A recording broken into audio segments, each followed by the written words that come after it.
पौराणिक कथाओं के अनुसार भाद्रपद मास के शुक्ल पक्ष की चतुर्थी को गणेश चतुर्थी के रूप में मनाया जाता है।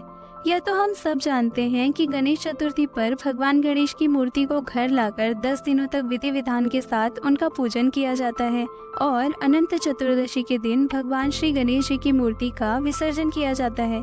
परंतु क्या आप जानते हैं वास्तविक रूप में गणेश चतुर्थी क्यों मनाई जाती है? आखिर क्या कारण है कि हमारे प्रिय श्री गणेश जी का सिर हाथी का है? क्या आपने कभी सोचा है भगवान श्री गणेश जिन्हें हम विघ्नहर्ता कहते हैं, उन्हें उनकी विशेष शक्तियाँ मिली कैसे? आइए अपने इन सभी प्रश्नों का उत्तर पाते हैं भगवान श्री गणेश के जन्म की अद्भुत गाथा के माध्यम से। भाद्रपद मास के शुक्ल पक्ष की चतुर्थी को भगवान श्री गणेश का जन्मदिन मनाया जाता है, जिसे हम सब गणेश चतुर्थी के नाम से जानते हैं। परंतु यह केवल एक पूजा अर्चना का पर्व ही नहीं, बल्कि इसके पीछे छिपी है एक दिलचस्प कहानी।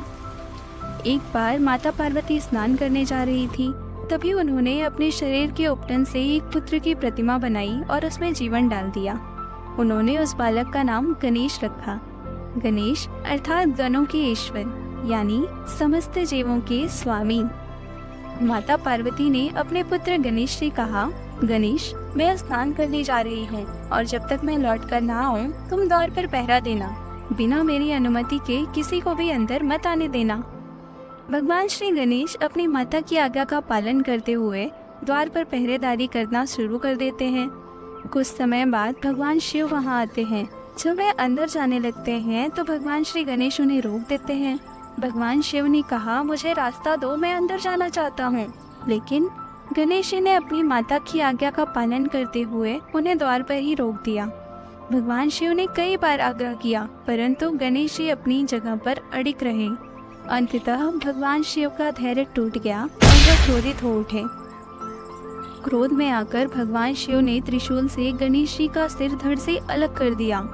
जैसे ही यह हुआ, गणेश जी की करुण भरी चीख सुनकर माता पार्वती बाहर आई और अपने पुत्र को मृत देखते ही वह शोक व क्रोध से भर गई।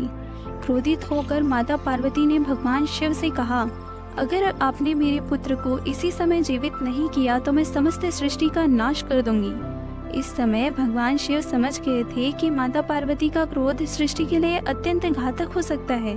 अतः उन्होंने अपने गणों को आदेश दिया कि वह धरती पर जाएं और एक ऐसे बालक का सर लेकर आए जिसकी माँ उसकी ओर पीट करके सो रही हो।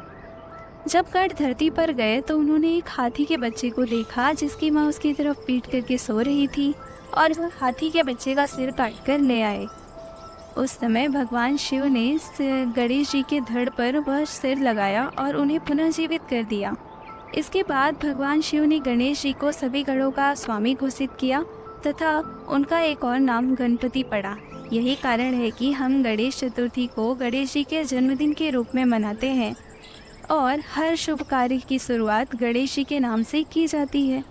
तो अब जब आप भी गणेश जी की पूजा करें तो उनकी इस अद्भुत कथा को अवश्य याद करें, जो हमें साहस, समर्पण और आज्ञाकारिता की सीख देता है।